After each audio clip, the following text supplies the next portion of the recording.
అభినవ్ గారికి apt title అనే fix అయిపోయినా నేను.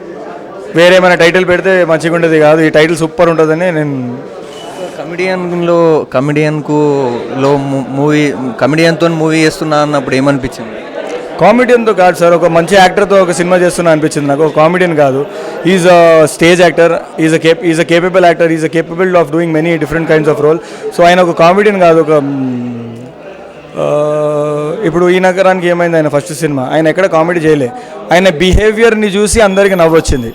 So yes, is a good actor. And ఆయన పేరు వినగానే నేను 50% ఆ సినిమాకి ఒప్పుకున్నాను నేను. అలాగే ఇప్పుడు ఎందుకంటే ఆయన ఒక సినిమా చేస్తున్నారంటే ఆయనకు సినిమా మీద ఉన్న నాలెడ్జ్ ఖచ్చితంగా ఒక పీక్స్లో ఉంటుంది. ఆయన ఒక సినిమా ఒప్పుకున్నారు, ఫస్ట్ టైం ఆయన లాంచింగ్, సో ఒక మంచి రేంజ్లో ఉంటుంది. మనం కూడా ఈ సినిమా చేయాలని ఒక ఆశ లోపల నుంచి కలిగింది అప్పుడే. అభినవ్ గౌతమ్కు ఈక్వల్ పాత్ర అని చెప్పచ్చా మీది? Yes, little ఈక్వలే.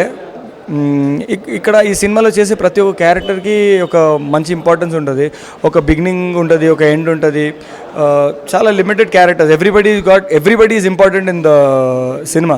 ఎవరిని ఊకే ఒక సీన్ 2 సీన్కి అలా ఈ సినిమాలో ఎవరిని తీసుకోలేదు.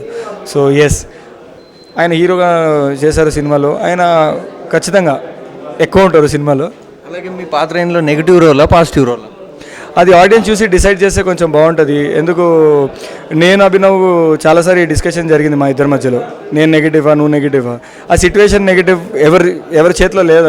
అది మీరు చూసి మాకు చెప్తే కొంచెం బాగుంటుంది. బిగ్ బాస్ నుంచి వచ్చిన వాళ్ళందరూ అభిజిత్ కానీ సోహెల్ కానీ అందరూ హీరోలు అవుతున్నారు, మరి మీరెందుకు హీరో కాలేకపోతున్నారు?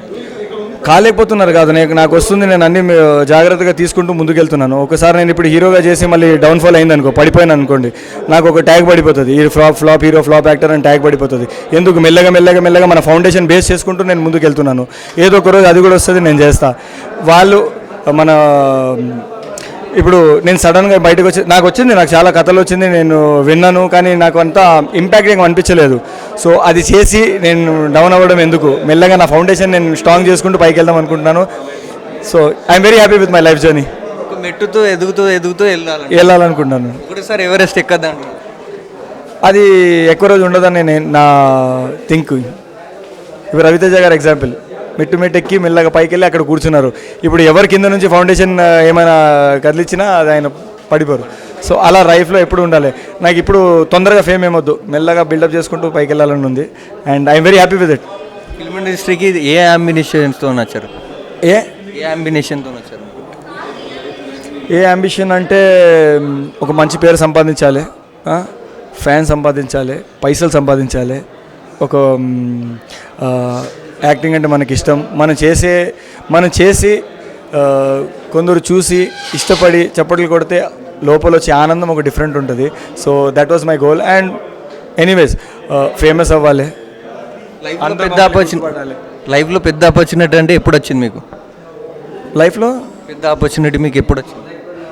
బిగ్ బాస్ వచ్చినప్పుడు వచ్చింది అనుకుంటున్నాను నేను. ఎందుకంటే నా లైఫ్ మొత్తం మారిపోయింది, దాని నుంచి బయటకు వచ్చిన తర్వాత నా లైఫ్ మొత్తం మారిపోయింది. ఇవాళ నేను ఈ స్టేజ్లో ఉన్నానంటే డెఫినెట్లీ అదొక కారణం. దానికన్నా ముందు నేను టీవీ షోస్ చేశాను, సీరియల్లో నటించాను. That is also I should not forget that my grounds. అక్కడ నుంచి నేను స్టార్ట్ అయ్యాను. వాళ్ళు నాకు రోల్ ఇచ్చారు కాబట్టి నేను ఎవరో బిగ్ బాస్ వాళ్ళకి తెలిసింది, దాని తర్వాత నాకు బిగ్ బాస్ ఆపర్చునిటీ వచ్చింది, అక్కడ నుంచి నా లైఫ్ మొత్తం మారిపోయింది. So every point in my life is important and equal నేను చెప్పాలి యాక్చువల్లీ. మళ్ళీ బిగ్ బాస్కి వస్తే వెళ్తారా? ఎందుకన్నా అయిపోయింది కదా, మళ్ళీ వెళ్ళి ఎందుకు? ఇప్పుడు మంచి పేరుతో బయటకు వచ్చినాము, ఫైనల్స్ వరకు వచ్చినాము, ఇప్పుడు మళ్ళీ వెళ్ళిన తర్వాత వారం విన్నర్ ఉంటుంది కదా, విన్నర్ అయితే మనకు వద్దులే బస్ చాలు. నేను నిజంగా చెప్పాలంటే ఫస్ట్ టైం కూడా నేను వెళ్ళినప్పుడు నేను విన్నర్ అవ్వాలని నేను ఆశతో వెళ్ళలేదు. నేను అందరికి చూపించాలి, ఇండస్ట్రీలో ఉన్న మన డైరెక్షన్ డిపార్ట్మెంట్కి, డైరెక్టర్స్కి, ఇంకా ఆడియన్స్కి నేనేంటో అని చూపించుకోవాలనే దీంతో నేను లోపలేను.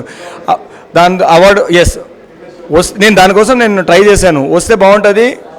కానీ నేను ఫైనల్స్ వరకు నేను ఉండాలి. టాప్ 5 ఉంటారు కదా, ఆ టాప్ 5లో నేను ఒకటి ఉండాలనే నాకు ఎప్పుడు గోల్ ఉండేది. So yes, thank you so much. ఇంకా అడుగుతా, ఏ హీరోతో యాక్ట్ చేయాలని? ఇప్పుడు ఇంకా అందరితో యాక్ట్ చేయాలని ఉంది నాకు. అందరితో యాక్ట్ చేయాలని ఉంది నాకు. ఫేవరెట్ యాక్టర్ అంటే మారుతూ ఉంటారు సార్, మారుతూ ఉంటారు. ఇప్పుడు తర్వాత ఏ ప్రాజెక్ట్ చేస్తారు? ఇప్పుడు దీని తర్వాత ఆపరేషన్ వ్యాలంటైన్ వరుణ్ తేజ్ గారు సినిమా చేశాను, అది త్వరలో రిలీజ్ అవబోతుంది. So that is my next movie.